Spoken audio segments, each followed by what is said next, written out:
가능하면 국민들께서 오해하시지 않도록 여러 가지 질문을 좀 드리고자 합니다.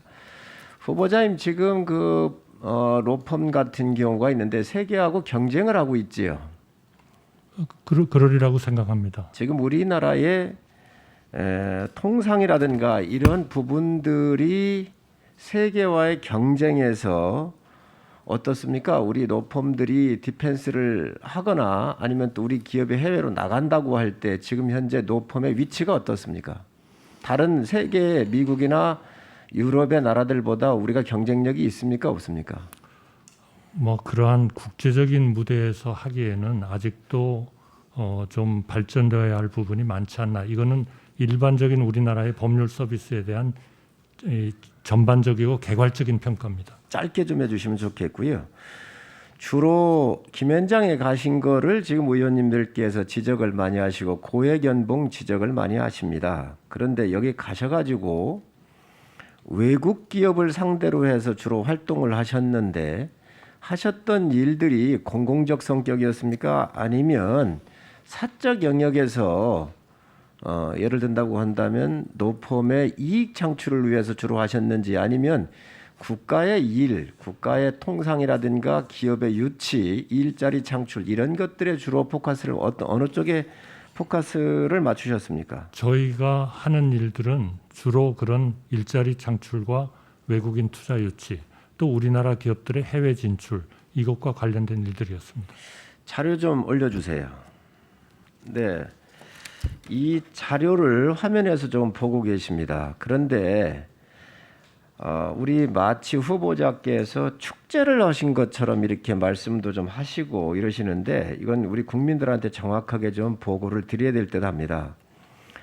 후보자께서 2014년도 인사청문회에 들어오셨을 때에 부동산을 살고 계신 집을 당시 공시지가로 평가를 하신 것 같아요. 그래서 약 14억 정도 평가를 하셨고요. 지금 2022년에 와서 보니까 이 평가 금액이 26억으로 늘어났습니다.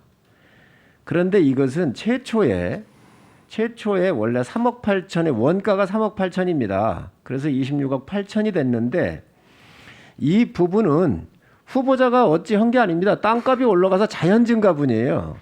그런데 전체 82억의 자산 중에서 그냥 26억이 그냥 부동산 정책 실패로 해가지고 올라갔다라고 하는 말씀을 제가 분명히 말씀을 드립니다. 두 번째, 예금이 25억 정도가 늘어나셨어요.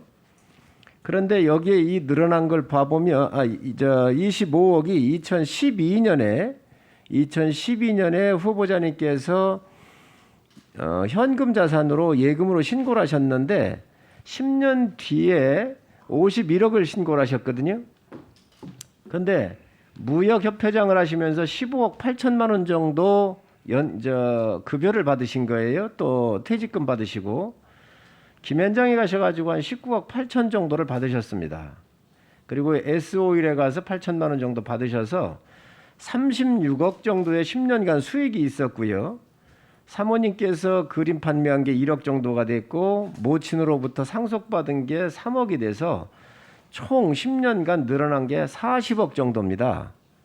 그렇기 때문에 여기에는 어떤 부당이득이 없이 노동의 대가이거나 아니면 상속으로 늘어났다는 말씀을 분명히 드리고요. 그리고 또 기타 현금 자산으로 늘어난 게 약 3억 정도 됩니다. 골프 회원권이거나 아니면 헬스 회원권 같은 걸 좀 사셨는데 여기에서 보면 지금 현재 실질적으로 예금이 늘어난 것은 25억에서 51억 정도가 51억 정도 수입이 있었고요.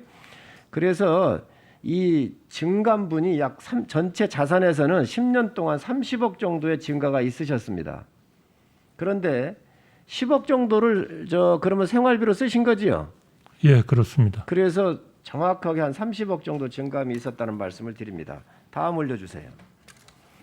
이거는 그러면 우리 야당 의원님들 자꾸 얘기하시는데 과연 자문료 같은 경우가 과연 다른 분보다 많이 받았을까 하는 것을 보시게 됩니다. 한덕수 후보자는 약 연봉이 자문료에서 한 8천만 원 정도를 이렇게 받으셨고요. 서훈 전 안보실장 같은 경우는 월 1,000만 원 받아서 1억 2천 정도 받았습니다. 송영무 전 장관 같은 경우 자문료가 9천만 원이어서 총리를 지낸 후보자로서 봤었을 때 비교적 다른 후보자보다 적다는 말씀을 드립니다. 또 그 다음 자료를 올려주세요. 연봉과 관련된 겁니다. 우리 후보자님께서 4억 8천 정도 연봉을 받으셨는데 김호수 전 검찰총장이 3억 4천 정도 받았고 송영무 전 해군 참모총장도 3억 6천입니다. 한 분은 검찰총장이고 한 분은 해군 참모총장입니다. 우리 후보자는 4억 8천으로 총리 후보자로서 받으신 겁니다.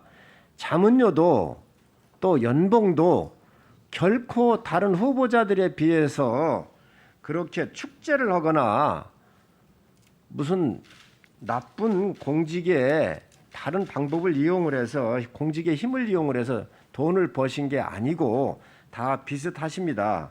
후보자님 지금 이러한 많이 받아서 세금 많이 내셨지요? 예, 그렇습니다.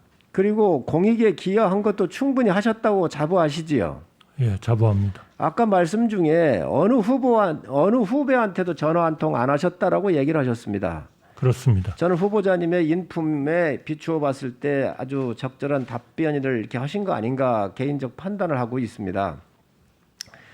그런데 문제는 월 5천, 6천 받는 연 5, 6천 받는 그런 국민도 계신데 이게 5억 가까운 급여가 많다라고 하는 국민적 정서 때문에 지금 문제가 있는 거거든요.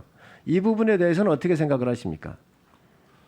우선 국민의 눈높이에서 봤을 때 높은 그러한 수준의 봉급을 받았다 하는 것에 대해서 좀 송구스럽다 하는 말씀을 드리고요. 다른 분들하고 비교했었을 때에 많이 받았다고 생각하십니까? 적정하다고 생각하십니까? 글쎄 저는 거기에 대해서는 평가를 드리는 것은 좀 어려울 것 같습니다만